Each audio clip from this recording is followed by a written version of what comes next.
Shalom. Ada sukacita, amin. Haleluya.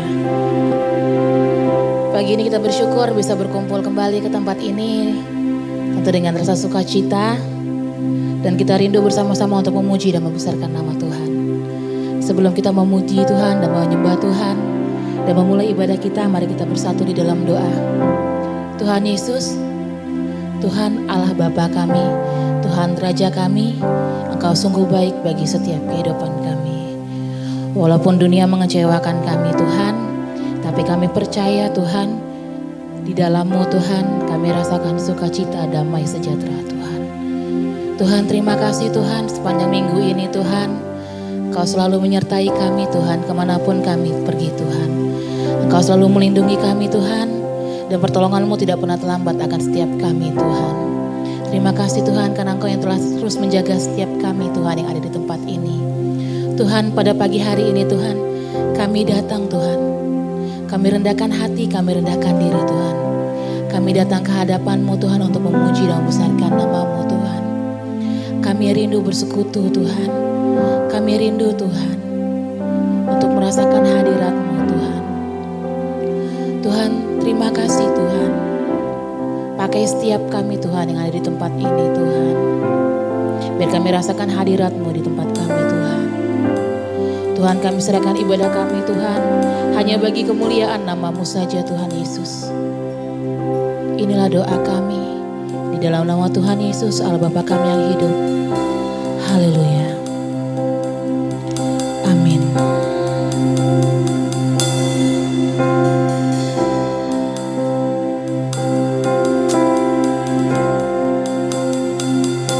Selidiki aku,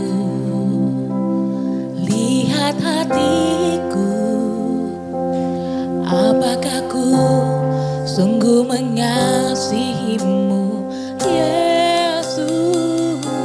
Kau yang Maha tahu dan menilai hidupku, tak ada yang tersembunyi bagimu. Selidiki aku, lihat hatiku, apakah ku sungguh mengasihi-Mu, Yesus. Kau yang Maha tahu dan menilai hidupku, tak ada yang tersembunyi bagimu. Aku lihat kebaikan-Mu yang tak pernah habis di hidupku. Ku berjuang sampai akhirnya Kau dapati aku tetap setia.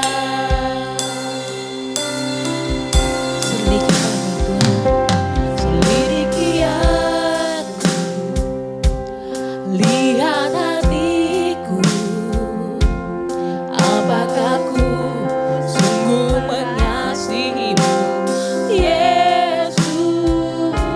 Kau yang Maha tahu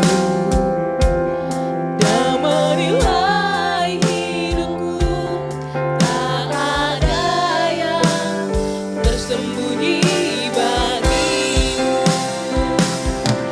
Aku lihat kebaikan-Mu yang tak pernah habis di hidupku.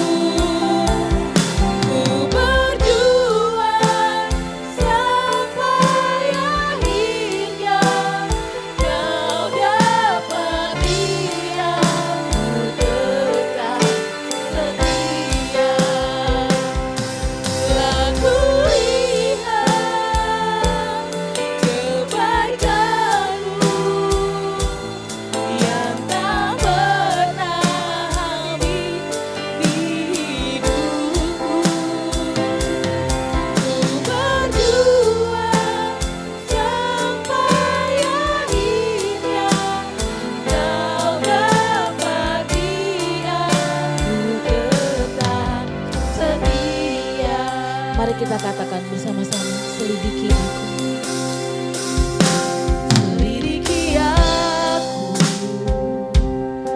lihat hatiku, apakah ku sungguh mengasihi Yesus. Apakah kami sungguh mengasihi-Mu Tuhan?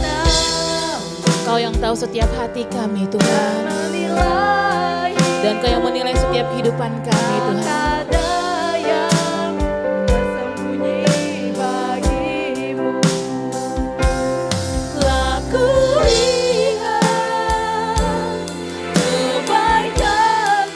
Yang tidak pernah habis di setiap hidup kami Tuhan.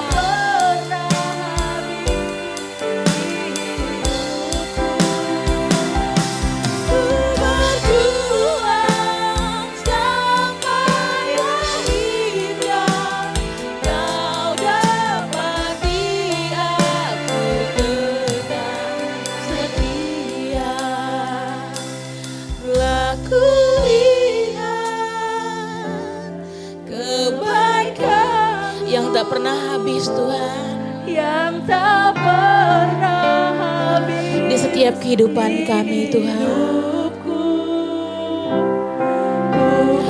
Dan kami akan berjuang Tuhan sampai akhirnya Tuhan Kau mendapatkan setiap kami di tempat ini setia kepada Engkau Tuhan. Setia telah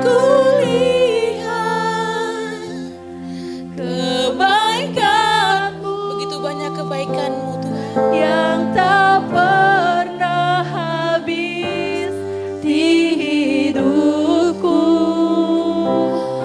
Ku berjuang sampai akhirnya Kau dapati aku tetap setia. Telah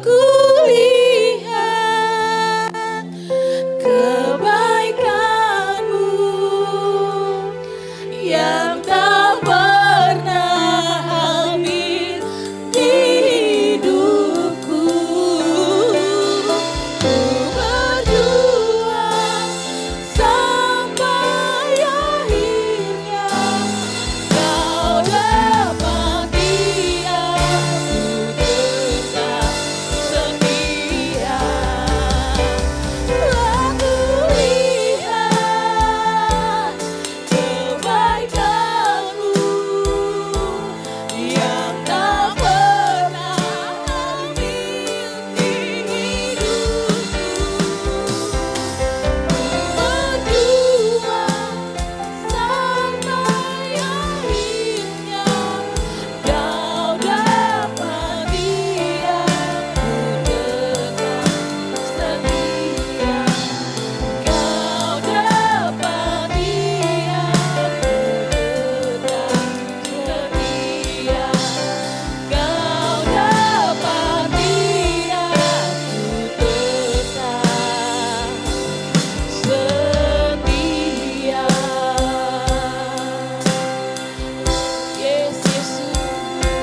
Kau penyelamatku,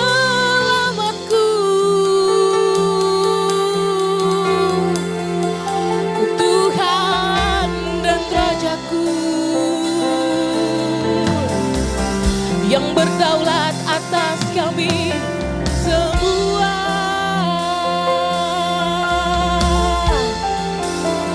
Berikan pujian, berikan kehormatan, berikan kemuliaan.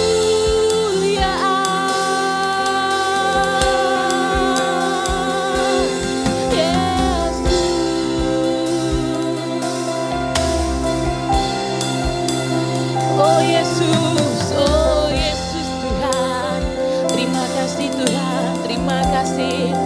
Ku mengucap syukur padamu.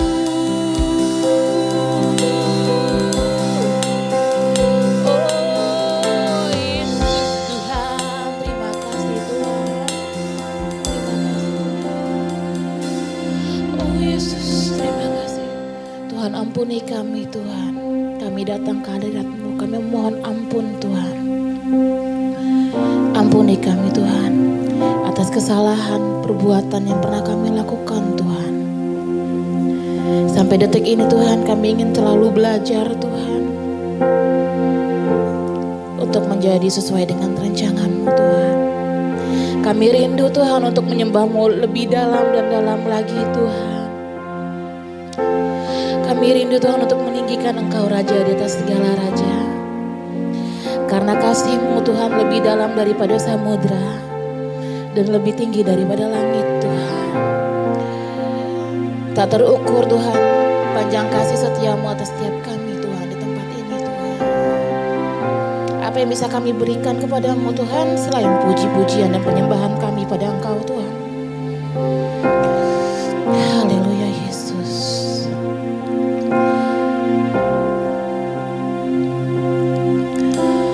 Dalamnya kasih-Mu Bapa, terlebih dari segalanya, pengorbanan yang termulia selamatkanku.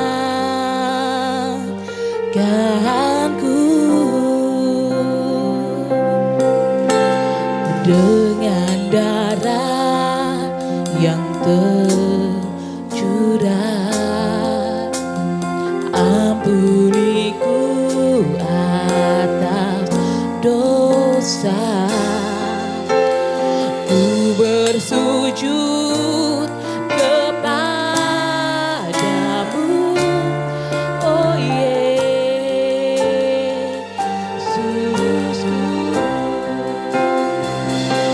Engkau ku sembah, Kau yang terindah.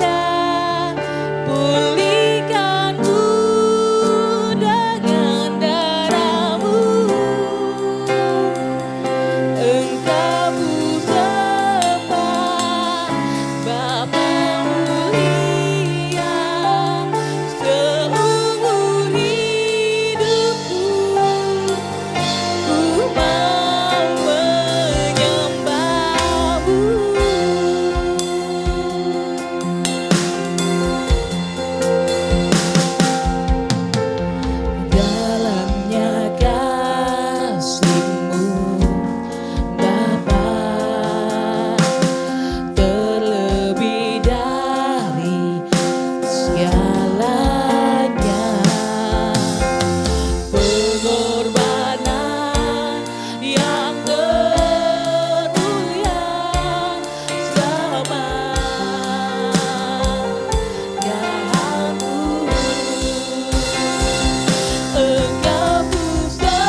Kita punya Allah yang ajaib, amin.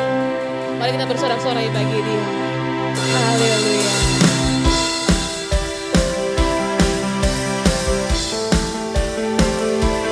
Engkau sungguh ajaib Tuhan.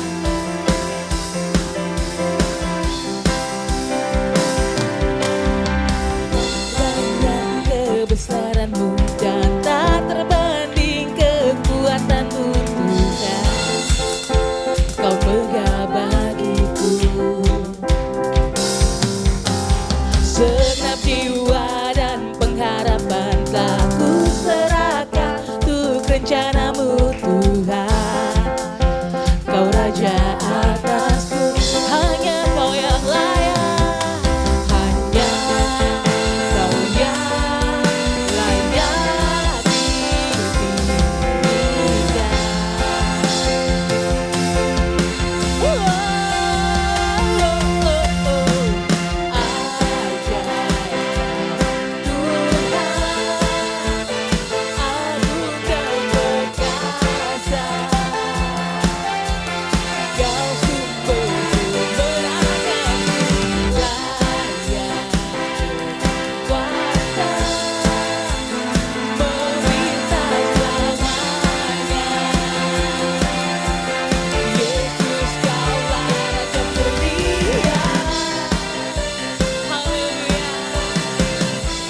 kita katakan bersama-sama. We give you glory, we give you honor, we give you praise for all that you are. We give you glory, we give you honor, we give you praise. Gloria, we give you glory, we give you honor, we give you praise for all that you are. We give you glory, we give you honor, we give you praise. Gloria, we give you glory, we give you honor, we give you praise for all that you are. We give you glory, we give you honor, we give you praise.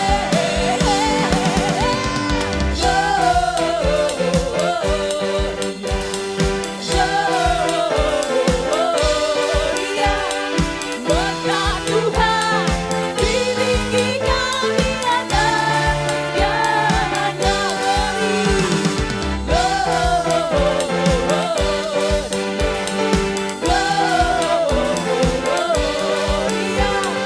buatlah Tuhan ditinggikan pujian.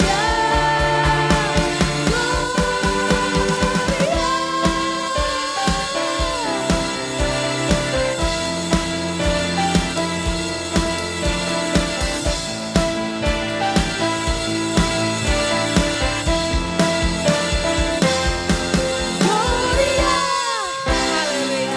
Silakan jemaat duduk kembali.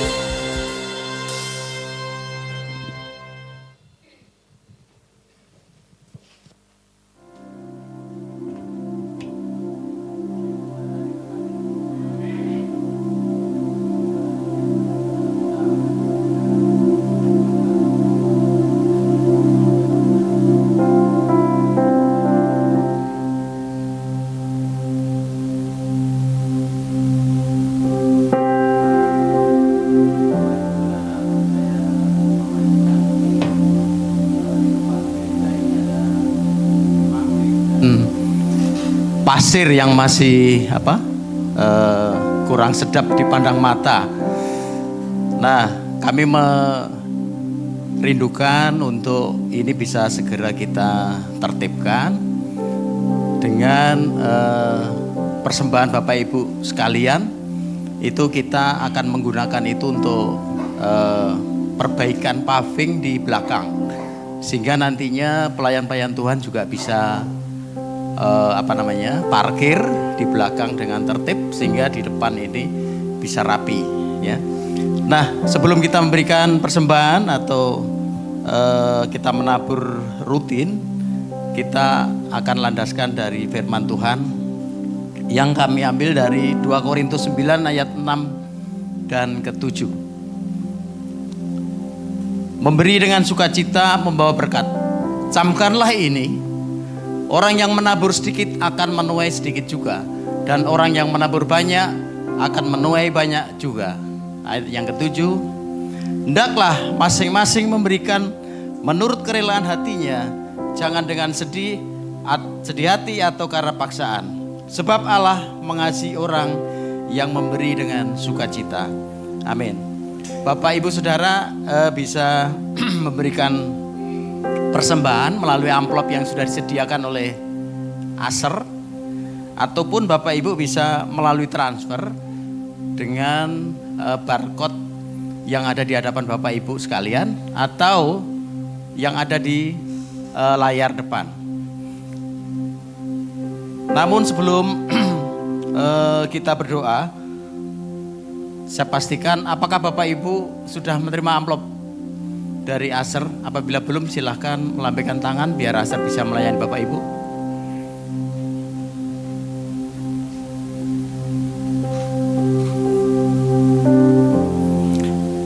Baik Bapak Ibu Saudara, kita berdoa. Bapa di surga, terima kasih kalau kami sudah diberkati melalui pujian penyembahan untuk memuliakan nama-Mu. Dan hadirat Tuhan sungguh luar biasa menyertai dan mengurapi kami.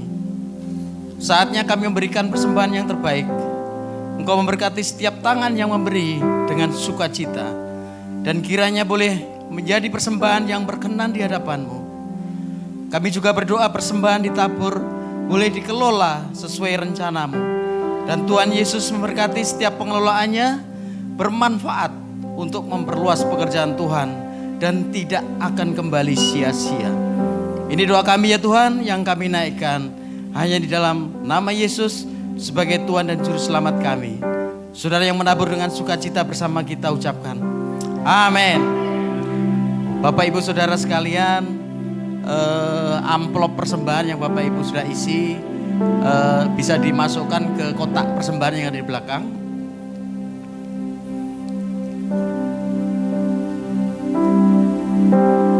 Untuk scan, Bapak Ibu bisa screenshot.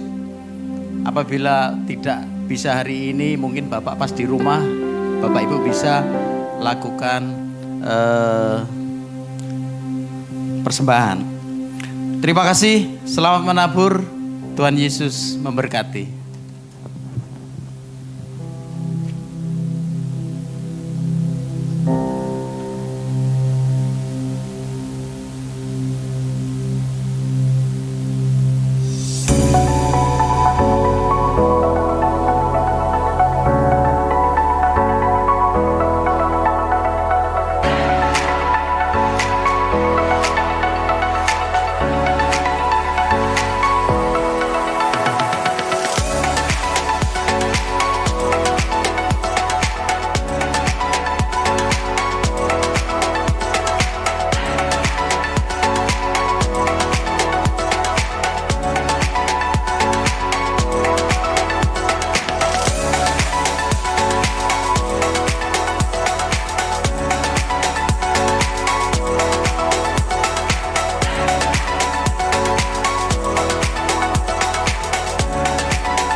Welcome Werok Beloved.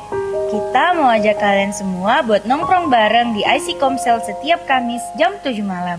Teman-teman datang saja apa adanya ya, karena kami senang banget kalian bisa bergabung bersama kami. Ini tempat di mana kita bisa grow bareng, kenal Tuhan lebih dalam, dan dapetin komunitas yang support kita. Jadi teman-teman jangan sampai kelewatan ya.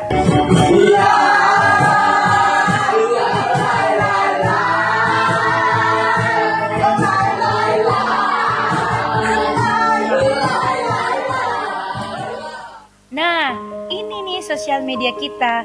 Teman-teman jangan lupa follow dan share ya sosial media kita, biar makin banyak anak muda yang bisa kenal Tuhan dan dapetin komunitas yang sehat. Setiap kali ada event atau konten baru, like dan share dong, biar makin banyak yang diberkati. Yuk kita bikin Yesus terkenal lewat hidup kita. Nah, teman-teman mau melayani? Let's go! IC Komsel Youth lagi open recruitment nih buat tim pelayanan. Kalau kamu punya passion di musik bagian worship dan band, multimedia di bagian video, editing dan desain, atau sosial media di bagian content creator, admin, dan strategi digital, boleh dong, tapi ada syaratnya. Teman-teman harus siap bertumbuh, ikut pemuritan, aktif di IC Komsel dan ibadah, dan tentunya teman-teman mau berproses dong. Kalau kalian excited buat melayani Tuhan, langsung DM atau hubungi Kapia ya. Come on guys, be a part of something bigger. Let's serve together and make an impact. So, join now lewat iConnected Komsel, di mana kita akan selalu terhubung. See you di Komsel guys. God bless you. Ubur-ubur ikan lele. Cakep. Jangan lupa datang merok, Le. Oke.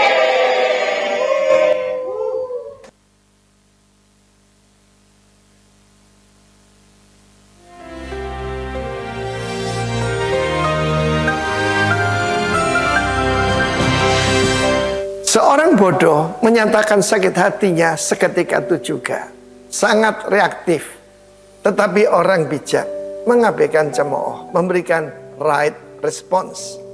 Ada seseorang disebut a man after God's own heart. Itu David. Raja Israel, King David. Satu hari ketika Absalom memberontak, dia mengambil keputusan untuk tidak berperang. Dia mengambil keputusan untuk meninggalkan kota raja, memakai pakaian kabung, kepalanya dikasih abu, dan saat sampai di satu tempat bernama Bahurim. Bahurim itu artinya desa anak muda. Dan ada seorang anak muda, keturunan daripada masih ada keluarga lah, tentu saja daripada dinasti yang terdahulu daripada Saul, suku Benyamin.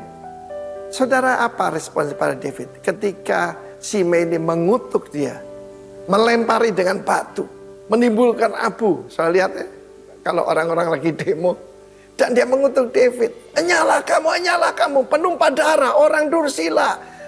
Tuhan, dia bilang Tuhan yang ngangkat Absalom jadi raja gantikan kamu, sebab kamu penumpah darah. Saudara, David pada saat itu tentu saja ajudannya Abisai nggak terima. Tuanku, aku penggal kepala orang itu. Nggak usahlah. Kalau Tuhan izinkan dia mengutuk aku, biarlah. Disinilah iman kepada David. Tuhan sanggup merubah kutuk menjadi berkat. Dalam hidup saya sering dihina orang. Saya sering dikutuk orang. Tetapi saya belajar dari David. Saya bilang, Roh Kudus yang dulu berkuasa pada David, tolong aku. Kalau Tuhan yang suruh kutukilah David, aku bisa apa? Biarkan saja. Biarkan saja. Saudara yang kasih Tuhan, saya percaya seluruh suku Benyamin sedang melihat ketika David mencegah Abisai untuk memenggal kepala dari Shimei. Dan apa saya percaya, ketika semua terjadi perpisahan antara dua kerajaan, 10 suku di utara, 2 suku di selatan, yaitu kerajaan Yehuda, Benyamin tetap setia. Dia melihat satu display tentang a great man, ya, yang sungguh-sungguh. Allah mengatakan the house of Saul makin lama makin lemah, the house of David makin lama makin kuat. Memberikan respons yang benar itu penting. Satu kali saya dihina di depan umum, saudara. Apa yang saya lakukan? Saya menerjemahkan seorang pengkhotbah, disuruh ganti. Tidak ada masalah. Sengaja untuk menghina saya. Saya tidak kemana-mana, saya cuma tersenyum, saya duduk di sana. Dan ada seseorang berkata, Pak, Bapak kok bisa ya? Bapak itu sengaja dipermalukan, dihina di depan orang. Bapak kok bisa begitu? Saya bilang, saya ini alat. Kalau saya hamba, saya bisa sakit. Tetapi kalau sebagai alat, terserah Tuhan. We learn from David. Kalau ada orang diizinkan menghina kita, kalau Tuhan yang izinkan, gimana? Ya, jadi karena itu setiap warga kerajaan, culture kerajaan kita adalah our greater David, yaitu Tuhan Yesus. Tuhan Yesus seringkali tidak memberikan respons, seringkali diam. Apakah engkau Raja Israel? Seperti katamu. Ketika dihina, dia tidak membuka mulutnya. Ketika Herodes bertanya, dia tidak menjawab. Herodes tidak punya legitimasi. Dalam hidup ini, saudara sebagai orang yang diurapi Tuhan, tidak bisa menghindar untuk tidak dihina orang. Biarkan aja. Saya belajar dari ibu saya. Biarkan 1000 orang menghina saya. Asal Tuhan Yesus sayang saya. Dia bilang gini, pakai bahasa Surabaya. Dihina itu tidak kalong tidak berkurang sedikit pun. I learn from my mom. God bless you. Tuhan memberkati. Amin.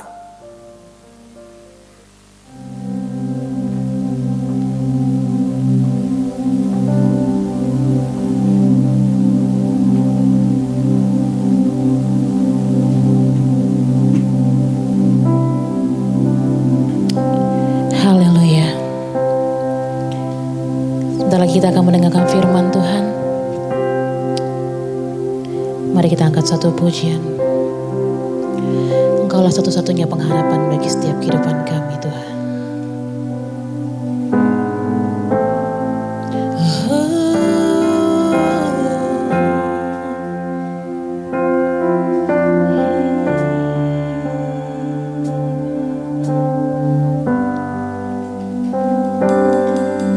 Walau dunia berubah, namun kasih-Mu Tuhan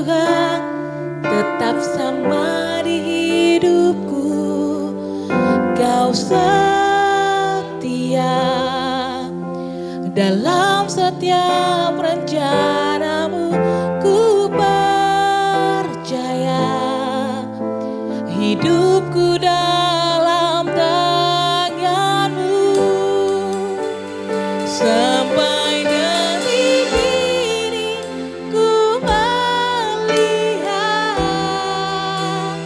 penyertaanmu sempurna.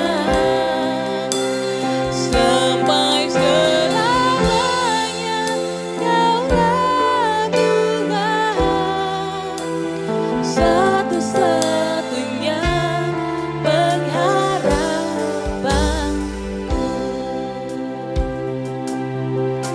Yes, Yesus.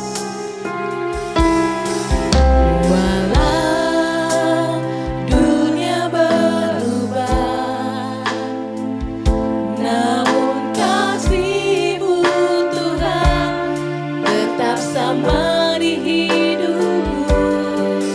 Kau setia dalam setiap rencanamu. Ku percaya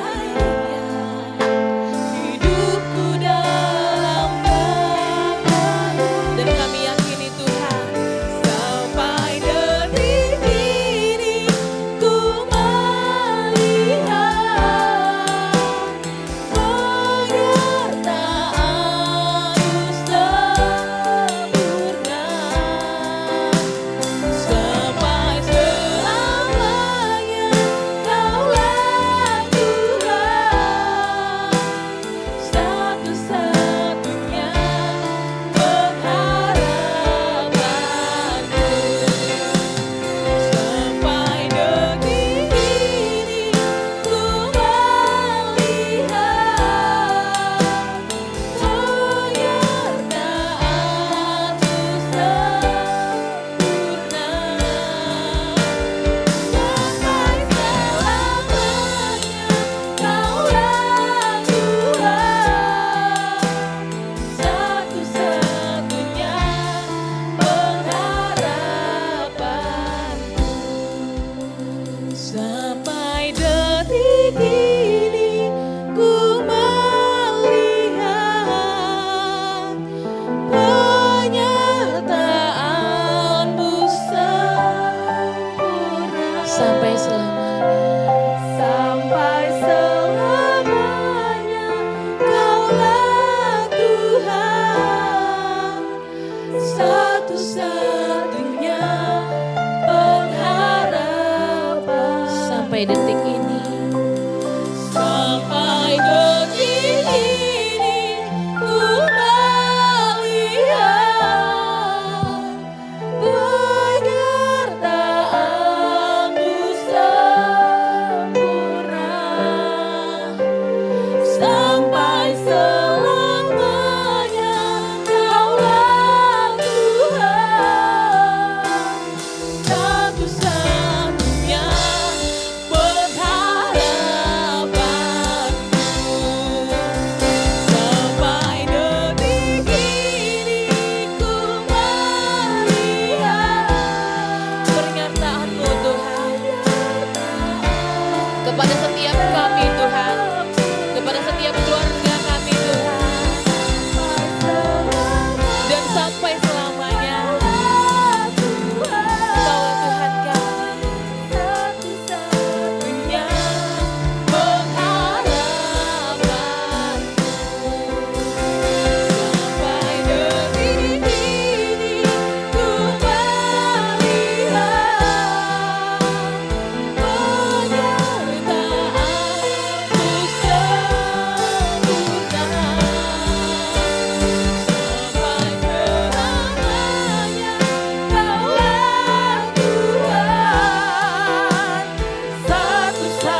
Engkau satu-satunya pengharapan kami. Engkau yang telah melayakkan kami. Engkau yang telah memampukan kami ya Bapa. Terima kasih ya Tuhan. Engkau Allah yang begitu setia dalam setiap pekerjaan, setiap langkah kami. Ajar kami semakin hari semakin bijaksana ya Bapa. Menghitung hari-hari kami. Apa yang telah Engkau lakukan di dalam kehidupan kami. Apa yang telah Engkau perbuat di dalam kehidupan kami. Kami tahu itu baik adanya Tuhan. Kami percaya tangan-Mu tidak pernah melepaskan kami. Pandangan-Mu tidak pernah jauh daripada kami. Engkau berada di depan, di belakang, di samping, kiri, kanan kami. Terima kasih Tuhan. Kami ingin belajar sebagian dari firman. Tambah-tambahkan hikmat kepada kami ya Bapa. Baik hamba maupun jemaat-Mu ya Bapa. Kami sama-sama terbatas. Tetapi kami percaya ketika Engkau campur tangan, kami akan dapat mengerti apa yang Engkau ingin sampaikan melalui sabda firman. Terima kasih Tuhan, terima kasih Yesus. Kami berdoa dan mengucap syukur. Haleluya. Amin. Amin. Silakan duduk jemaat.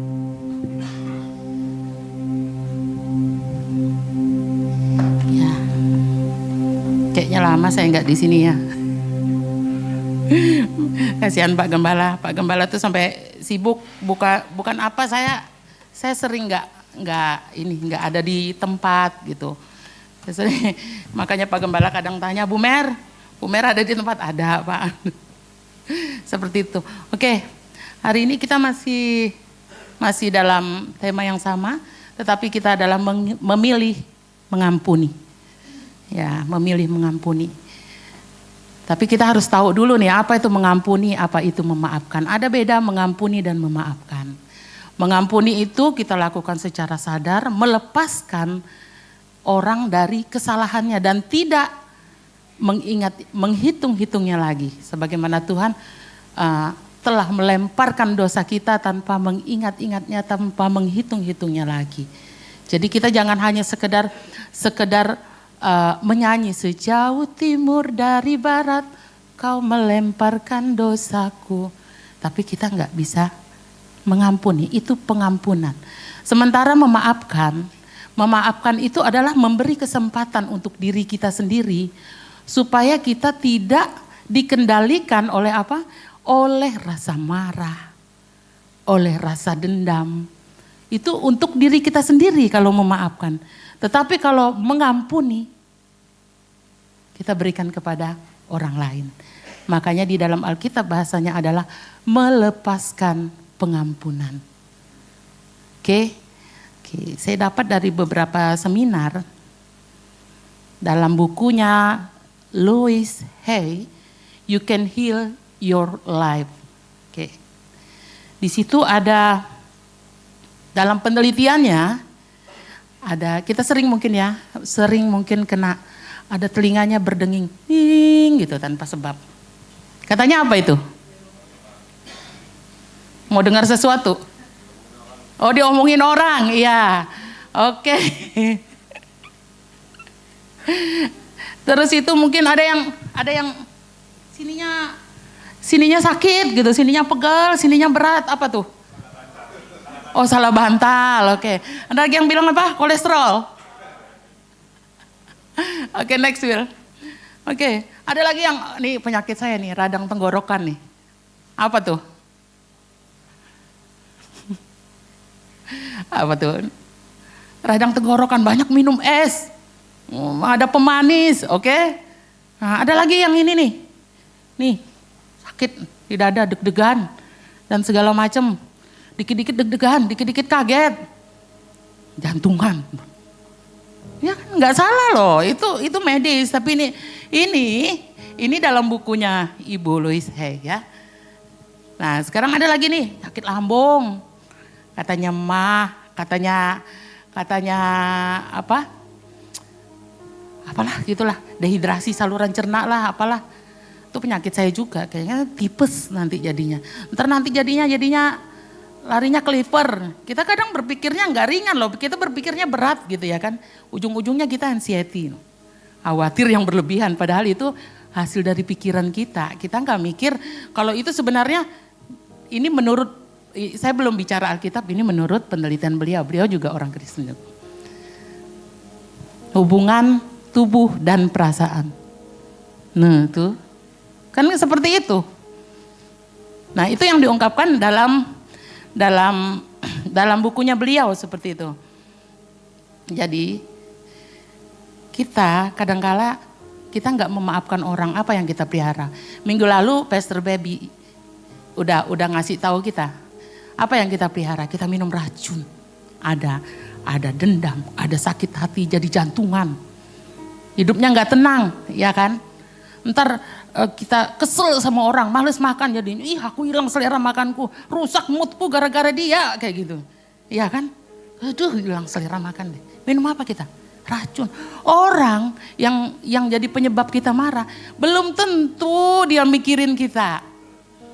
Habis dia bikin kita kesal, dia cekak-cekik keluar. Gitu loh, sakit. Itu namanya minum racun. Kita meracunin diri kita sendiri. Ya enggak? Berarti kalau kayak gitu apa? Tugasnya iblis apa? Berhasil dong. Ya kan? Yohanes pasal 10 ayat 10. Apa? Nah, iblis itu hanya untuk apa? Mencuri, membunuh, membinasakan. Lah iya, dia curi damai sejahtera kita. Dia curi kesehatan kita, ujung-ujungnya kita yang binasa, kita yang mati. Gara-gara diri sendiri, iya enggak? Nah itu yang kita lihat. Akhirnya apa? Akhirnya apa? Next, Will. Akhirnya yang harusnya kita bahagia, kita jadi apa? Ketika iblis masuk, yang harusnya kita bahagia, kita menjadi apa? Kita menjadi kesal. Harusnya kita bahagia, kita menjadi kesal. Yang harusnya kita gembira, kita jadi apa? Ketika iblis datang, kita jadi sedih. Yang selanjutnya, Will, nanti ini, yang selanjutnya setelah ini. Nah itu. Yang harusnya kita bersyukur, kita jadi marah-marah. Kok kurang terus sih berkat aku nih, kok kurang terus sih berkat aku nih. Padahal Alkitab bilang, berkat sekecil apapun syukurilah. Gak bersyukur loh kita. Masih narik napas kehidupan gratis. Yang harusnya kita sabar, oh iya dia melukai saya tadi seperti Pak Timotius Arifin ngomong kan. Yang harusnya kita sabar, dikit-dikit kecewa. Yang dikit-dikit sakit hati. Yang harusnya kita damai, jadinya aduh putus asa, ya udahlah. Gak usah lagi lah aku buat kayak gitu, salah lagi, gagal lagi. Ya kan? Nah yang harusnya kita aman, merasa aman.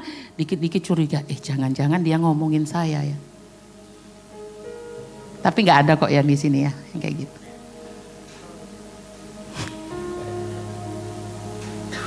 Dikit-dikit khawatir, aduh kalau saya kayak gini nanti saya dimarahi Pak Gem nih. Kalau saya kayak gini nanti saya salah lagi sama Kak Pia nih. Ayo. Ya kan, itu sebenarnya pekerjaan iblis loh. Iblis tertawa loh kalau kita bisa berada di zona ini. Tertawa iblis, pekerjaannya berhasil. Tapi itu sebenarnya bagaimana kita mengelola mindset kita. Coba tadi Will yang gambar kepala. Yang gambar kepala setelah ini. Nah, ini kita lihat nih. Kita bisa koreksi diri sendiri, kita berada pada yang ini atau ini. Ini kita sering kenal negative thinking. Yang di bawah kita positive thinking lah ya. Yang di atas kita lihat, mari sama-sama. Menghindari tantangan. Sementara ketika kita pada posisi positive thinking, ini melihat tantangan sebagai apa? Peluang. Jangan takut gagal. Ketika kita ingin bertumbuh dalam apapun itu, baik pekerjaan, ya, atau misalnya kita sedang dalam penelitian, pemasaran, apa saja, seperti kami di kantor, orang lo nggak tahu, kita tuh bisa gunakan aplikasi A, B, C, D, E, pokoknya di kantor saya itu lebih dari 20 aplikasi, saya kadang sering lupa passwordnya, emailnya ya itu aja, pasnya saya lupa. Orang gak mau tahu kita bisa gak menggunakan itu. Orang gak mau tahu kita punya kuota enggak. Pokoknya sekarang udah zamannya kita harus bisa make gitu. Tapi itu sebagai tantangan. Jangan dipikir saya generasi apa saya Pak ya? Iya kali Pak ya.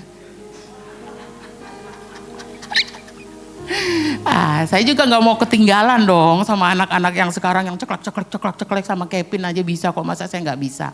Malu saya, kayak Kevin bilang YTTA. Apa tuh Pin YTTA?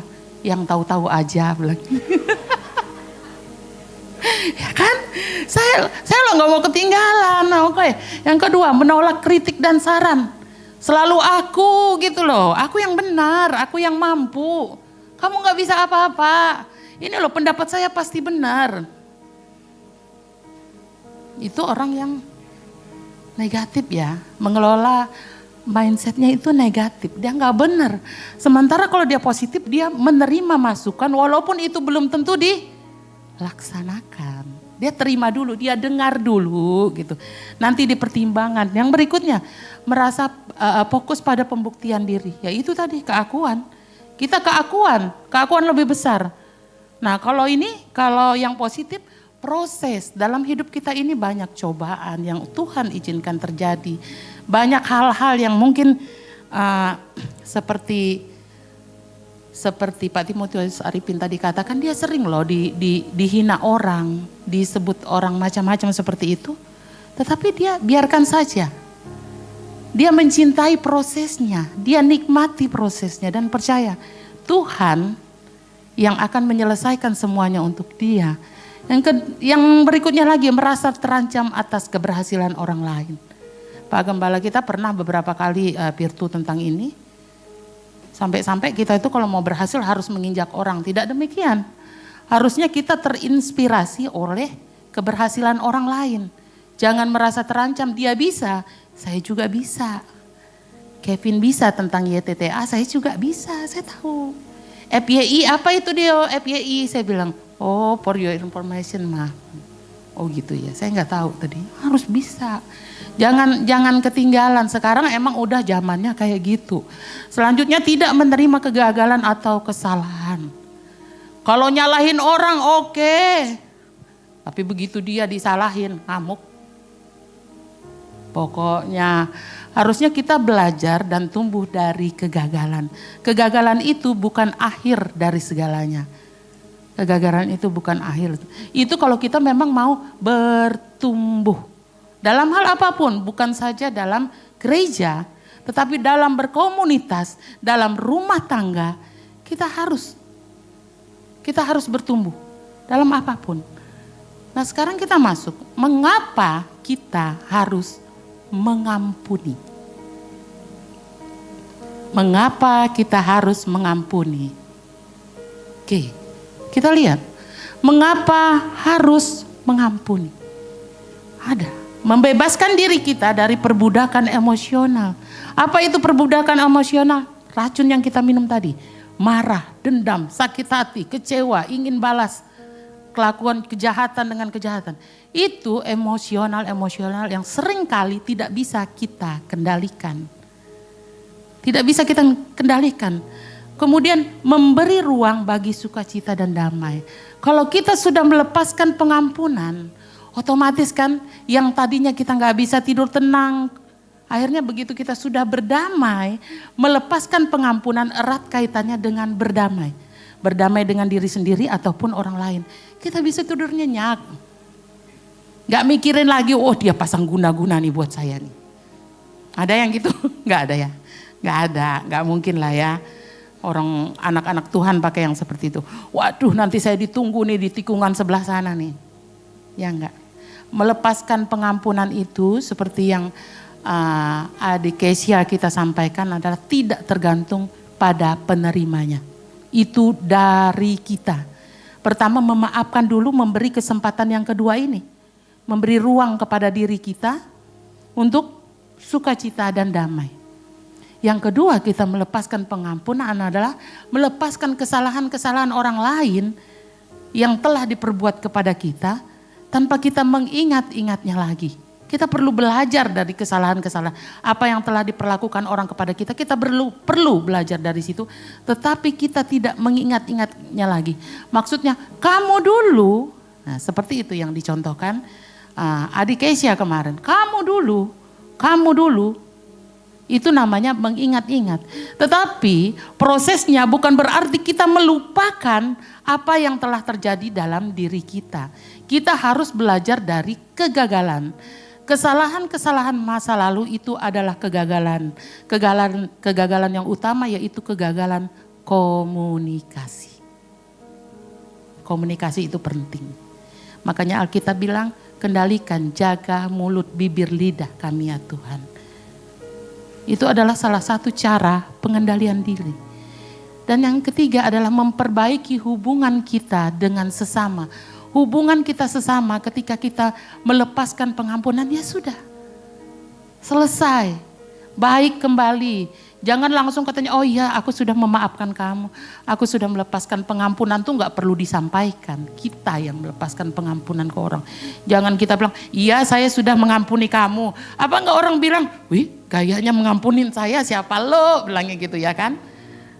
Kalau memaafkan ya sudahlah, kita lupakan itu. Berarti hubungan kita dengan sesama akan pulih.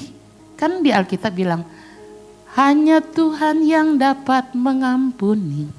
Walau dosa merah bagai kirmisi, menjadi putih bagaikan salju. Itu artinya apa? Kita tidak mengingat-ingat lagi kesalahan. Mari dua-duanya memperbaiki diri, melepaskan pengampunan. Dan yang kita adalah merawat hubungan kita dengan Tuhan. Merawat hubungan kita dengan Tuhan yaitu itu yang Tuhan mau loh. Itu perintah Tuhan. Tuhan itu mencari orang-orang yang setia. Tuhan itu mencari orang-orang yang taat. Melepaskan pengampunan adalah firman Tuhan, perintah Tuhan yang ingin kita lakukan. Lepaskan pengampunan, melepaskan pengampunan. Ya ujung-ujung kita berdoa, doa Bapa kami yang di surga. Dikuduskanlah namamu, datanglah kerajaanmu. Sampai pada poin, ampunilah kesalahan kami seperti kami juga. Gimana mau minta Bapa mengampuni dosa kita, kesalahan kita. Tapi kita loh gak mengampuni kesalahan orang yang bersalah kepada kita. Mulainya dari diri kita. Dan yang terakhir ya itu tadi, menggagalkan rencana iblis. Iblis tadi datangnya apa? Mencuri, membunuh, membinasakan. Dia mencuri damai sejahtera. Dia membunuh kesabaran kita jadi orang pemarah. Dia membinasakan sukacita, gak ada lagi sukacita deh pokoknya. Asal lihat muka lo, gue bad mood lah. Ya enggak, saya loh bukan orang, saya gitu loh. Jadi hal ini merupakan hal penting, melepaskan pengampunan ini merupakan hal penting yang perlu diketahui oleh anak-anak Tuhan. Kita ini loh wakil kerajaan Allah, apalagi roh. Representative of Christ Kingdom. Wakil kerajaan Allah. Kerajaan Allah yang mimpin siapa? Allah sendiri. Terus Allah kita itu gimana? Dia mengampuni, dia mengorbankan anaknya. Kalau kita wakil, berarti kan kita anggota kerajaan Allah. Tetapi bukan sekedar itu, kita dipanggil sebagai anak Allah. Ketika bapaknya seorang yang pengampun, seorang yang mengorbankan apapun untuk menyelamatkan umat kesayangannya. Berarti kita juga harus menjadi teladan seperti yang telah Tuhan tunjukkan kepada kita. Tuhan mencari orang yang setia. Ya setiap manusia itu pasti pernah melakukan kesalahan dan dosa. Gak ada yang gak pernah melakukan kesalahan, melakukan dosa, gak ada. Itu hanya miliknya Tuhan. Tetapi Allah mampu menyelamatkan kita ketika itu mulai dari dalam diri kita. Alkitab juga mencatat pengampunan itu dapat menjadi gaya hidup kita loh. Kalau kita baca di dalam Korintus. pengampunan itu dapat menjadi gaya hidup kita, membuat kita bangkit dari konflik, membuat pikiran kita tenang, sehingga hubungan kita dengan sesama menjadi baik. Dan yang terpenting satu, kita di sini kita punya amanat agung. Amanat agung menyampaikan firman Tuhan ke seluruh penjuru dunia. Menyampaikan kebesaran kebaikan Tuhan ke seluruh penjuru dunia. Itu adalah pelayanan yang Tuhan mau kita lakukan bagi setiap orang. Di dalam Ibrani kita bisa lihat, Allah ingin membersihkan kita supaya, terutama bagi kita yang melayani Tuhan, kita gak kebebanan pada saat kita pelayanan, menjadi batu sandungan pada saat pelayanan. Tuhan bilang, teman kita bilang, dia seperti itu. Dia nyampaikan seperti itu, dia menasehati saya seperti itu, dia berbicara seperti itu. Sementara hidupnya sendiri gak bisa menjadi teladan. Itu namanya batu sandungan. Hidup kita ini adalah firman yang terbuka, kitab yang terbuka dibaca orang. Apalagi kita ini orang yang minoritas, mudah dilihat orang. Orang Kristen loh katanya seperti ini. Tapi kok dia seperti itu? Katanya orang Kristen tubuhnya itu adalah bait kudusnya Tuhan, mezbahnya Tuhan. Tapi dia kok kotorin tuh. Tiap malam saya lihat dia minum tuak tuh di Simpang 3. Loh, itu ada teman saya di kantor. Jadi di kantor itu ada GEMA namanya, Gerakan Mengaji. Bukan di kantor saya seluruh Kukar ini. Jadi di dalam tugas utama sistem kinerja pegawai. Yang Kristen apa? Yang Kristen karena tulisannya GEMA, inspektur suruh saya, Bu, ibu kan pendeta, bilangnya, ibu buat grupnya deh, bilangnya. Saya bilang, grupnya apa Pak? Ya ibu buat aja apa, nanti saya ditanya bupati. Ya saya tulis GEMA aja lah Pak. Terus dia bilang gini, kok GEMA? Iya, Gerakan Membaca Alkitab. Pak kan Pak lebih ini Pak, lebih oke kan Pak daripada Gerakan Mengaji. A-nya dari mana gitu. Namanya Gerakan Membaca Alkitab, saya buat lah. Saya buat, terus mereka setiap hari Jumat. Pak, kalau kami gak bisa setiap hari Jumat Pak. Bilangnya, kenapa gak bisa, kan kita disuruh setiap hari Jumat. Kami Pak setiap hari. Oh gitu, bilangnya. Iya kami Pak setiap hari. Oh iya ya, ternyata lebih dari ini, bilangnya, lebih dari tujuan SKP kita, sistem kinerja pegawai. Lebih ya, bilangnya, itu kredit poinnya segini, punya ibu lebih berarti. Ya enggak lah Pak, saya tetap ngikutin kantor kayak gitu. Jadi sebenarnya cermin kita itu bisa dibaca orang, cermin hidup kita itu bisa dibaca orang. Jadi itu pentingnya kenapa kita harus mengampuni. Ya. Tuhan sudah mengampuni kita dan kita wajib melepaskan pengampunan bagi sesama kita. Siapa saja yang perlu diampuni? Next Will. Siapa saja yang perlu diampuni? Diri sendiri dan semua orang. Di dalam kitab Roma pasal 12 ayat 17, apa bisa dilihat? Kita baca sama-sama ayat 17, 18, ayat 17, 3, 2, 1. Janganlah membalas kejahatan dengan kejahatan, lakukanlah apa yang baik bagi semua orang. Sedapat-dapatnya, kalau hal itu bergantung padamu, hiduplah dalam perdamaian dengan semua orang. Kalau itu tergantung padamu. Berarti tergantung kepada kita. Bukan kepada orang lain. Saya nggak bersalah loh, ngapain saya minta maaf sama dia. Saya nggak bersalah. Bukan itu. Intinya bukan itu.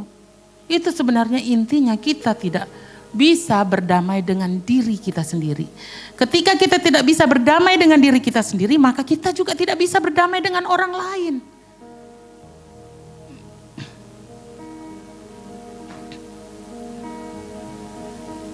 Kadang kita bisa mudah berdamai dengan orang lain. Kenapa? Ada kepentingan di situ. Kepentingan yang memberi keuntungan kepada kita. Kepentingan yang kedepannya kita pikir kalau saya tidak memaafkan dia, saya akan susah deh ke depannya. Kayak saya sama atasan tanggal 23 telepon saya.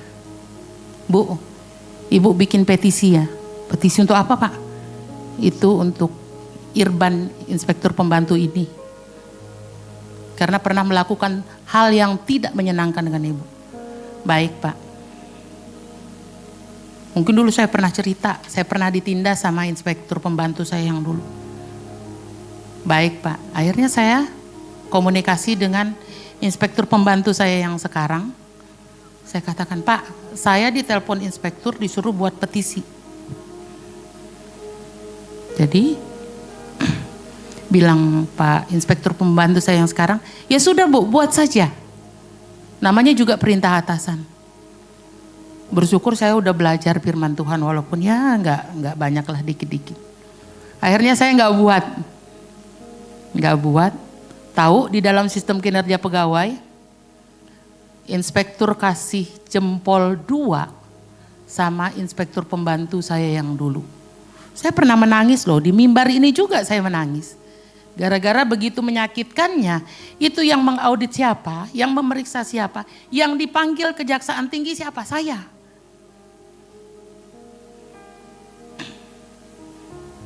Yang terima uangnya siapa? Yang ditanya saya.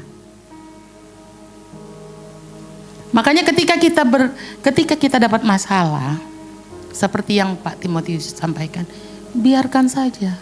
Kita berseru aja dengan Tuhan. Angkat tangan saja kita dengan Tuhan. Seperti Petrus. Angkat tangan saja, kita gak bakal tenggelam. Tuhan tolong. Gak perlu kita balas, gak perlu. Tuhan yang berperang untuk kita kok.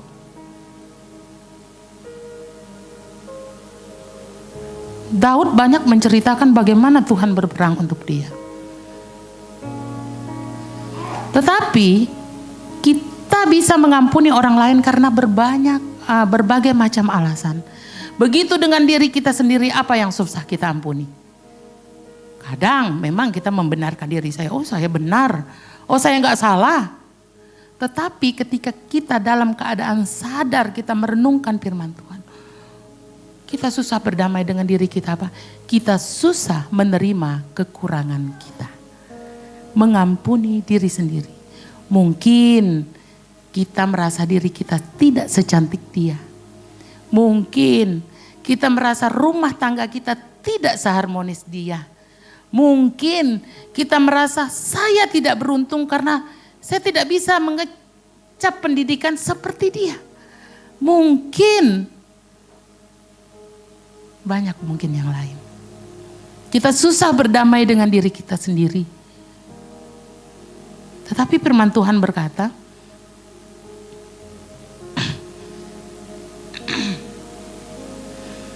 kita harus menerima segala kekurangan kita. Karena di dalam kelemahan kita, di dalam kekurangan itu, kuasa Tuhan bekerja sempurna untuk kita. Dia menciptakan kita seperti A, B, C, dan D. Dengan segala kelemahan dan kekurangan kita. Bukan tidak mempersenjatai kita. Ketika kita membaca Alkitab, Tuhan mempersenjatai kita. Kenapa? Orang yang gak punya tangan, gak punya kaki. Bagaimana kalau dia tidak berdamai dengan dirinya sendiri? Gak bisa jadi apa-apa. Tapi buktinya dia bisa menjadi seorang motivator kelas dunia. Banyak yang seperti itu. Kita loh yang bertubuh lengkap. Kadang kita merenungi diri, kok pekerjaan saya tidak sebagus pekerjaan dia? Kok saya tidak sekaya dia? Karena kita mengukur dengan pola ukur kita. Dasar ukur kita. Dan bagaimana kalau kita ingin mengampuni? Mengampuni atau berdamai dengan diri sendiri. Kita harus berani mengaku dosa kita dulu di hadapan Tuhan. Mengaku dosa kita dulu di hadapan Tuhan. Yang tahu apa yang kita lakukan itu hanya kita dan Tuhan. Mungkin orang kiri kanan gak tahu nih kita berbuat apa. Dan yang kedua, ketika kita punya luka, lepaskan. Berdamai dengan diri sendiri. Lepaskan. Ketika kita sudah bisa berdamai dengan diri sendiri, kita pun bisa berdamai dengan orang lain. Jangan pikiran kita masih dikelola oleh emosi kita. Maksudnya dikendalikan oleh emosi kita. Kita mikir, aku ngomong gini dia tersinggung gak ya? Aku ngomong gini sakit hati gak dia ya? Jangan ada keinginan itu lagi. Nah, kita ingat ya, berani mengaku dosa itu kita ingat cerita anak bungsu kan. Ketika dia melihat dia berkata bahwa di rumah bapaknya banyaklah makanan, gak harus makan makanan seperti makanan hewan, seperti makanan babi seperti itu. Itu sudah dia merupakan pengakuan bahwa dia salah. Kita bisa mengambil itu salah satunya. Nah, menyerahkan luka masa lalu. Kita lihat Hana. Betapa sakit hatinya Hana dengan madunya yang sering menyindir-nyindir dia. Dengan dia yang belum mempunyai anak. Sampai dia menangis-nangis di hadapan Tuhan. Dia menyerahkan itu kepada Tuhan. Segala luka-lukanya. Kemudian ubah citra diri kita sendiri. Yang sebelumnya kita pemarah. Yang sebelumnya kita susah memaafkan. Yang sebelumnya kita mudah sakit hati, ubah itu. Salah satu mengubah citra diri, contoh mengubah citra diri di dalam firman Allah adalah ketika Yesus mengatakan, engkau bukanlah penjala ikan lagi, tetapi penjala mengubah citra diri. Bagaimana Tuhan Yesus mengganti nama Saulus menjadi Paulus. Siapa Saulus? Siapa Paulus? Kita sama-sama tahu. Saya nggak perlu menjelaskan lagi. Itu mengubah citra diri. Berusaha menjadi lebih baik dari kita sendiri. Dan lagi yang lebih penting adalah meluangkan waktu untuk diri sendiri ketika kita mau berdamai dengan diri sendiri. Untuk apa? Berlatih bersyukur. Berlatih memaafkan. Berlatih menghilangkan sungut-sungut. Berlatih untuk tidak mengeluh. Itu dari diri kita sendiri. Karena banyaklah rancangan di hati manusia ini. Yang itu yang membuat kita kecewa. Karena yang terjadi adalah rancangan Tuhan. Kita terlalu mengandalkan kekuatan kita sendiri. Kita sering loh dengar. Doakan apa yang akan dikerjakan, kerjakan apa yang didoakan. Ketika kita berencana melakukan sesuatu, kita berdoa enggak? Lupa. Langsung jalan. Nanti udah di tengah jalan baru berdoa. Oh Tuhan berkati pekerjaan saya. Oh Tuhan berkati perjalanan saya. Enggak tahu di depan tuh sudah ada mobil.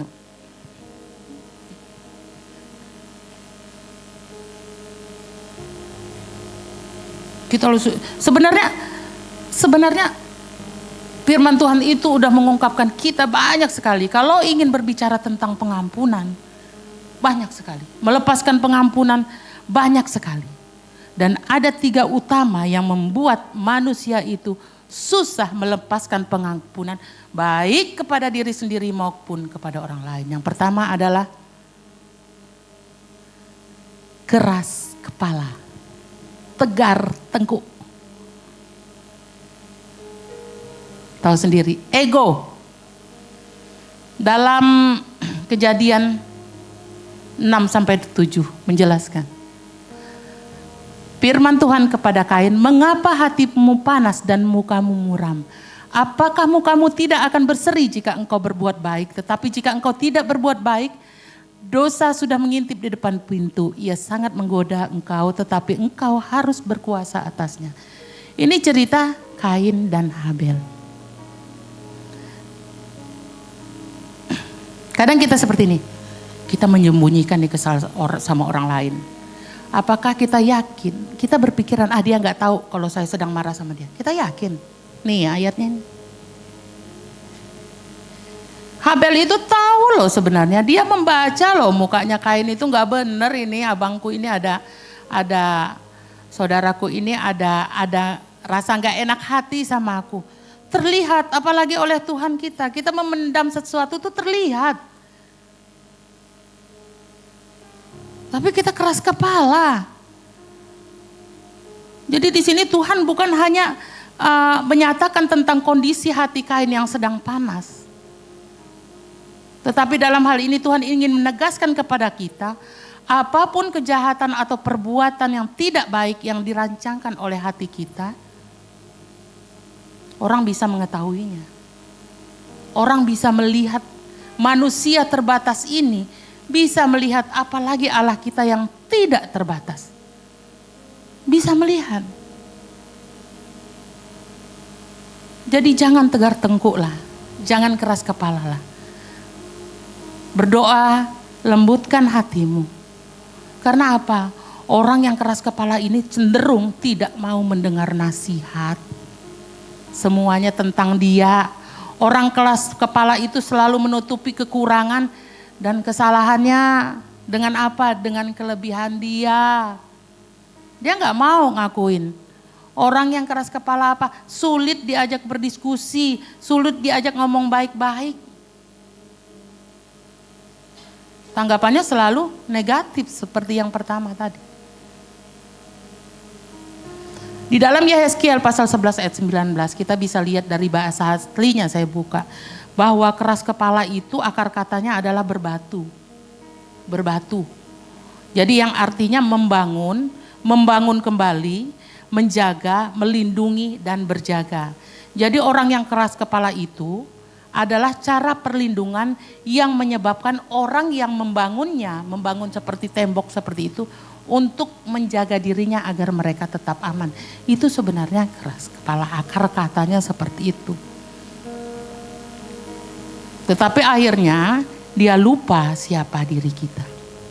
Alasan kedua selain keras kepala adalah sombong dan angkuh. Kita nggak bisa berdamai dengan diri kita sendiri. Kita nggak bisa berdamai dengan orang lain ketika kita sombong, ketika kita angkuh. Aku loh bisa lebih baik dari dia. Tapi begitu suruh buktikan, iya. Enggak lah. Orang sombong itu hanya menghargai dirinya sendiri. Menghargainya secara berlebihan. Orang sombong maunya dianggap hebat dari orang lain. Orang sombong suka merendahkan orang lain. Orang sombong tidak mau menghargai orang lain. Kita nggak menghargai orang lain ya, kita nggak bisa berdamai. Merasa diri kita lebih dengan orang lain, kita nggak bisa berdamai dengan orang lain, dengan diri kita juga. Nggak punya teman. Dalam Yesaya 2 ayat 11, manusia yang sombong akan direndahkan dan orang yang angkuh akan ditundukkan. Dan hanya Yesus sajalah, hanya Tuhan sajalah yang maha tinggi daripada itu. Kita nggak bisa merubah orang lain ya saudara kekasih. Kita harus ingat yang bisa merubah itu dari dirinya sendiri dan Tuhan. Kita nggak bisa merubah orang lain. Ingat, yang membuat kita susah melepaskan pengampunan karena kita tidak bisa berdamai. Berdamai dengan siapa? Dengan diri kita sendiri dan dengan orang lain. Dan yang ketiga adalah orang yang munafik. Sering kalau malah munafik kamu. Munafik kamu, apa itu munafik? Di dalam 1 Yohanes 4 ayat 20. Jikalau seorang berkata aku mengasihi Allah dan ia membenci saudaranya, maka ia adalah pendusta. Karena barang siapa tidak mengasihi saudaranya yang dilihatnya, dia tidak mungkin mengasihi Allah. Munafik. Yang kelihatan aja nggak bisa dikasihi kok, yang kelihatan aja nggak dikasih makan kok. Iya, karena dia keras kepala, karena dia nggak mau nurut saya, karena dia pemalas, karena dia ini, dan so on lah. Tuhan bilang kita harus melepaskan pengampunan. Buka dulu topengmu, kita lihat nih. Buka dulu topengmu. Di mana posisi kita sekarang?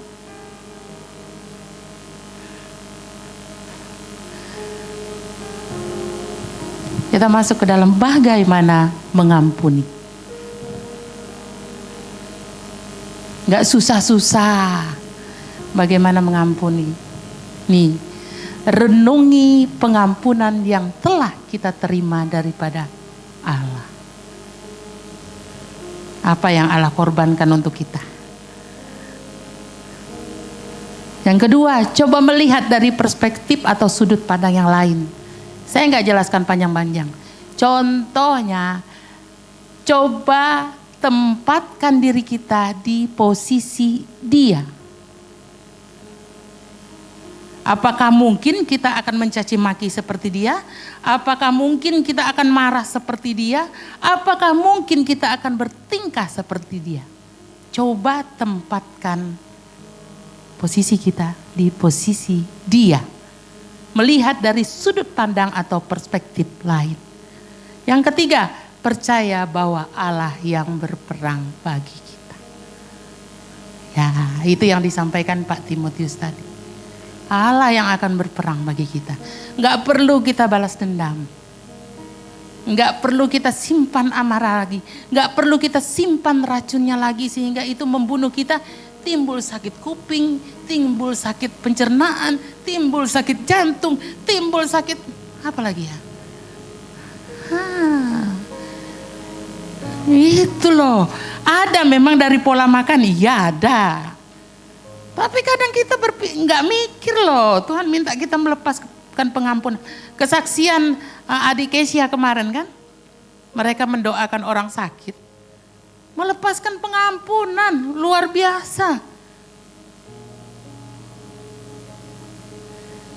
Next Will. Ini saya pernah singgung-singgung nih. Ini kita sering dengar ini paling nih. Event, response, outcome. Situasi, respon kita dan hasil. Saya akan lebih even nanti saya ceritakan respon. Next Will. Nah, ada 3 F yang biasa kita dengar. Mungkin kalau yang suka baca, saya ini paling suka baca. Kalau baca saya bisa dari pagi sampai sore kalau sudah baca. Fight, flight, freeze. Saya kasih contoh.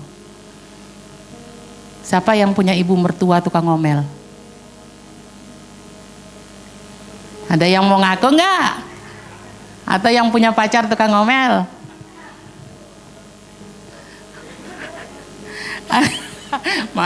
Enggak. Aduh, enggak. Gini, pagi-pagi ya. Bu Elda, maaf Bu Elda ya. Kadang ya kalau orang Batak, siapa lagi orang Batak sini? Aduh, bisa dihajar sama orang Batak ini. Si menantu belum bangun nih. Si ibu mertua sudah bilang, suara sapunya. Bener nyapu, tapi suara sapunya dipukul-pukul ke dinding. Si menantu nih lagi enak-enak nih hari libur, kok mau tidur gitu ya kan. Tapi ibu mertua sudah seperti itu. Itu situasi. Situasi atau yang punya istri tukang ngomel mana? Ada nggak? Nggak ada ya di sini ya. Situasinya seperti itu. Responnya apa? Respon kita apa? Mau mana? Mau ini? Mau fly atau mau freeze? Itu tergantung kita. Kalau kita fight, kita akan melawan. Ibu, jangan kayak gitu, saya mau tidur Bu. Saya capek. Tahu aja saya bersihin nanti. Wah, makin jadi si ibu mertua. Hasil outcome-nya apa? Oh, kamu menantu ya, berani melawan saya seperti itu. Outcome. Akhirnya ribut. Atau fly, run. Bangun, keluar, tinggalkan. Apakah itu menyelesaikan masalah? Ujungnya balik ke rumah ribut.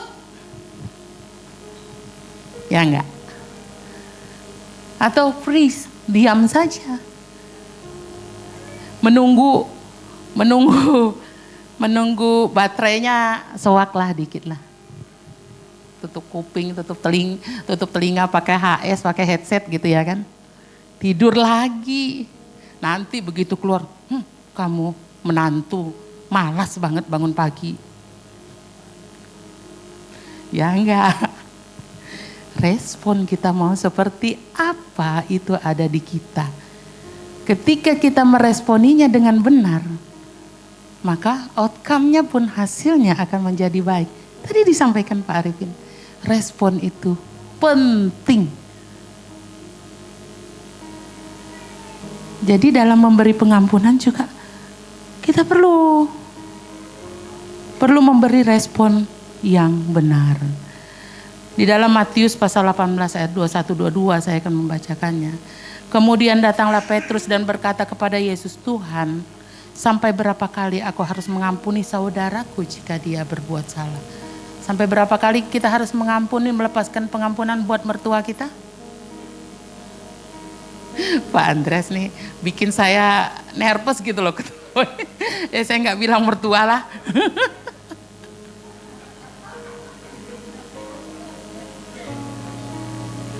Aduh. Oke, jadi sampai berapa?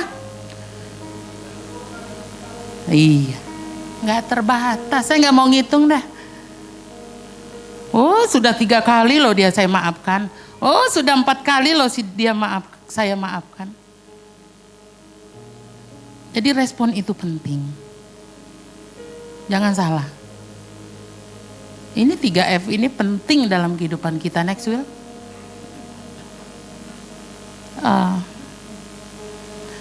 Matius pasal 6 ayat 14 sampai 15. Karena jika kamu mengampuni kesalahan orang, Bapamu yang di surga akan mengampuni kamu juga. Amin. Amin. Tetapi jika kamu tidak mengampuni orang, Bapamu juga tidak akan mengampuni kesalahanmu. Bukan saya yang bilang, tetapi firman Tuhan yang bilang. Saya mau selesai, saya mengundang tim PAW. Jadi mengapa kita harus memilih mengampuni? Memilih mengampuni, kita bisa baca. Memilih untuk tidak mengingat hal-hal yang menyakiti kita. Memilih untuk melepaskan pelaku dari hukuman kita, balas dendam. Memilih untuk tidak menyimpan dendam. Memilih untuk tidak membalas orang yang menyakiti kita dengan cara yang sama. Memilih untuk mempercayakan semuanya kepada Tuhan. Memilih untuk tidak terjebak di masa lalu. Jadi pengampunan itu adalah pilihan. Pengampunan itu pilihan kita, mau mengampuni, melepaskan pengampunan apa tidak. Kalau dulu adik Baby menceritakan tentang bagaimana Yusuf, dia juga menceritakan bagaimana Yakub. Tapi sekarang saya ingin kita mengingat sedikit bagaimana hubungan Daud dan Saul. Seumur hidupnya Saul itu berusaha membinasakan Yusuf. Daud itu mempunyai kesempatan beberapa kali untuk membunuh Saul. Tetapi dia tidak melakukannya. Kita juga melihat Stefanus, bagaimana dia di detik-detik terakhir kehidupannya, dia justru melepaskan pengampunan. Apa yang dilakukan Daud? Ketika orang berbuat jahat kepada Daud, Daud itu rasanya sakit. Tetapi ia justru berdoa dan berpuasa bagi mereka. Jadi begitu kuatnya kuasa melepaskan pengampunan. Berkat Tuhan itu tidak akan tertahan-tahan buat kita. Damai, sejahtera, sukacita, kasih, semuanya kita akan berbuah ketika kita bisa melepaskan pengampunan. Memilih pengampunan. Inilah pilihan yang harus kita pilih.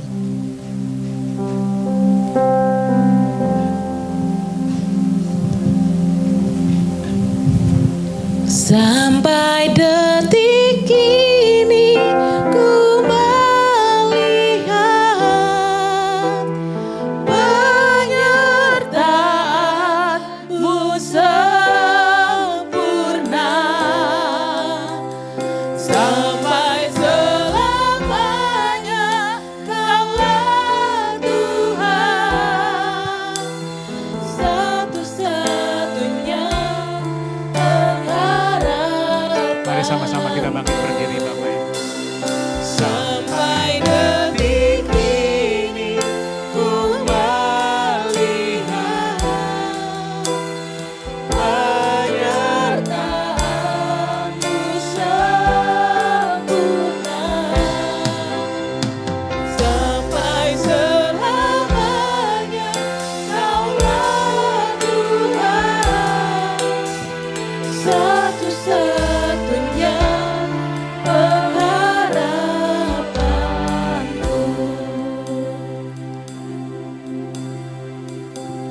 Hambamu percaya bahwa firman yang sudah ditabur tidak akan kembali dengan sia-sia. Kau berkati Bu Mary, Kau limpahkan hikmat dan juga Tuhan Yesus urapan-Mu atas kehidupan dia Tuhan.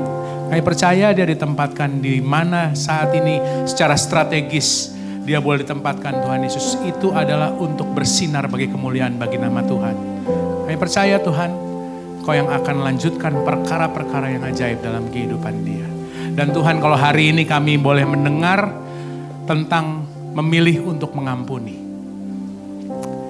Ketahuilah saudaraku yang terkasih, bahwa Tuhan menginginkan yang terbaik untuk kehidupan saudara. Tuhan ingin memberkati saudara. Tuhan ingin saudara untuk berbuah. Tuhan ingin saudara untuk maju. Tuhan ingin saudara untuk menyatakan kemuliaan Tuhan melalui kehidupan saudara. Tapi ada hal-hal yang begitu mengikat kita, membawa kita mundur saudaraku. Yaitu tipuan jerat daripada iblis. Keras kepala kita, sombong angkuh, dan bahkan munafik daripada kita. Sehingga kita tidak mau melepaskan yaitu pengampunan, tidak mau berdamai dengan orang lain. Dan itu akhirnya menjadi jerat iblis untuk kehidupan kita. Bahkan saudara saya diingatkan ketika tadi mendengarkan firman Tuhan ini. Buat sebagian kita saudaraku, kalau saudara semua ada menyimpan luka, dendam, ataupun sakit hati, ataupun tidak mau mengampuni. Ketika saudara mau merespon firman Tuhan ini, ketika saudara mau melakukan firman Tuhan ini akan melakukan tugasnya di dalam kehidupan saudara. Bagi sebagian daripada kehidupan saudara yang mau untuk saudara melepaskan pengampunan, mau berdamai dengan orang lain, itu artinya ada selubung yang dibuka dari kehidupan saudara. Ada kejelasan-kejelasan yang akan terjadi dalam kehidupan saudara. Bahkan kalau ada buat sebagian saudara, ada penyakit yang Tuhan sembuhkan melalui ketaatan saudara. Buat sebagian saudara, ketika saudara mulai memilih untuk mengampuni saudaraku, saya percaya saudaraku, ada pintu berkat yang sedang dibukakan yang selama ini tertutup di dalam nama Tuhan Yesus. Dalam nama Tuhan Yesus. I believe itu akan terjadi dalam kehidupan saudara. Sebab iblis rancangannya selalu mencuri, membunuh, dan membinasakan. Saudara nggak bisa membedakan banyak hal ketika saudara sedang di dalam racun daripada dendam, saudaraku. Saudara nggak bisa melihat kebaikan Tuhan. Saudara nggak bisa melihat kebaikan orang-orang di sekitar saudara ketika saudara sedang terendam di dalam sebuah hal yang namanya dendam, kemarahan, sakit hati. Biarlah Tuhan bekerja melalui kehidupan saudara. Biarlah keputusan ini ada di dalam kehidupan saudara. Melepaskan pengampunan, memilih untuk melepaskan pengampunan di dalam nama Tuhan Yesus. Saudara semua sudah terima roti dan anggur. Kita akan bersekutu dengan tubuh dan darah Kristus, di mana tubuh dan darah Kristus ini adalah bukti bahwa dia mengasihi saudara. Dia mau sesuatu yang terbaik untuk saudara, yaitu dia memberikan kehidupannya sendiri. Sebagai tebusan bagi dosa kita, bagi kesalahan kita, bagi pelanggaran kita. Dan oleh karena tubuh dan darah Kristuslah kita mampu untuk melakukan segala sesuatu yang sedang kita lakukan. Bukankah roti yang kita angkat tinggi ini saudaraku,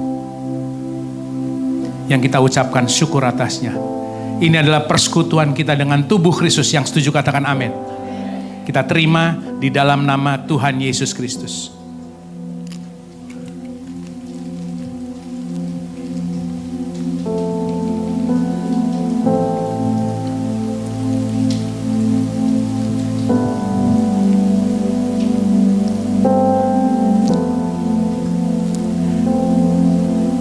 Sakit hati dendam bukan cuman hanya kepada orang lain, bukan cuman kepada pasangan, bukan cuman kepada orang tua, bukan cuman kepada rekan sepelayanan, bukan cuman kepada orang-orang di sekitar kita.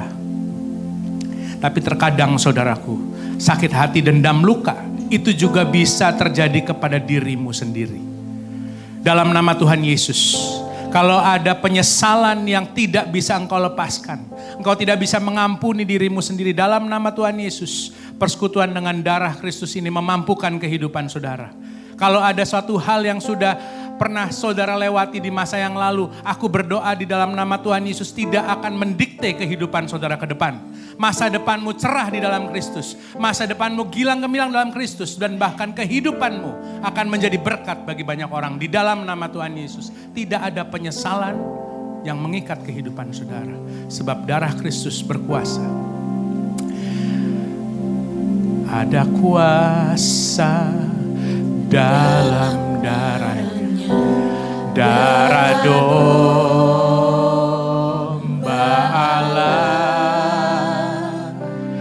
Ada kuasa dalam darahnya, darah anak domba.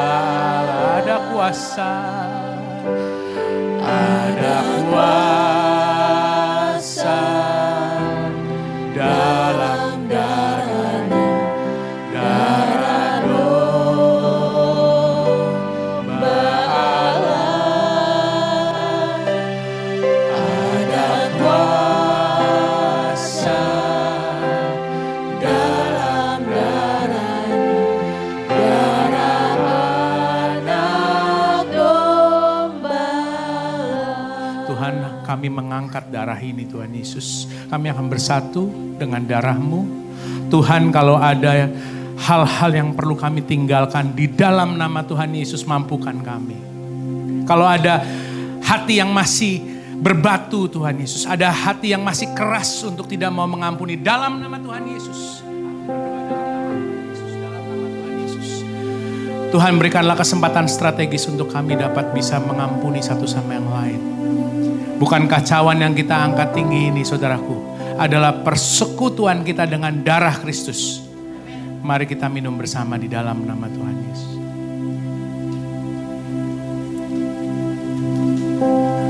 Bersyukur saudara. Terima kasih Yesus, Roh Kudus, Engkau yang kami perlu, pribadimu yang kami perlu. Pribadimu yang paling berharga dalam kehidupan kami. Kami berserah penuh. Kami berserah kepada kehendak-Mu Bapa. Basuh kami dengan kasih-Mu. Terima kasih Roh Kudus. Terima kasih Roh Kudus. Terima kasih Roh Kudus. Haleluya. Engkau Tuhan, Engkau Raja kami. Terima kasih Tuhan Yesus. Terima kasih. Terima kasih. Kami punya Tuhan yang besar, yang telah berjanji dan sanggup menggenapi. Imanku bersepakat percaya kuasa-Nya. Ku terima sekarang kemenangan dari. Aku punya Tuhan yang besar. Aku punya Tuhan yang besar, yang telah berjanji dan sanggup menggenapi. Imanku bersepakat percaya kuasa-Nya. Ku terima sekarang kemenangan darimu. Ku terima sekarang. Ku terima sekarang kemenangan darimu. Ku terima sekarang. Ku terima sekarang kemenangan darimu.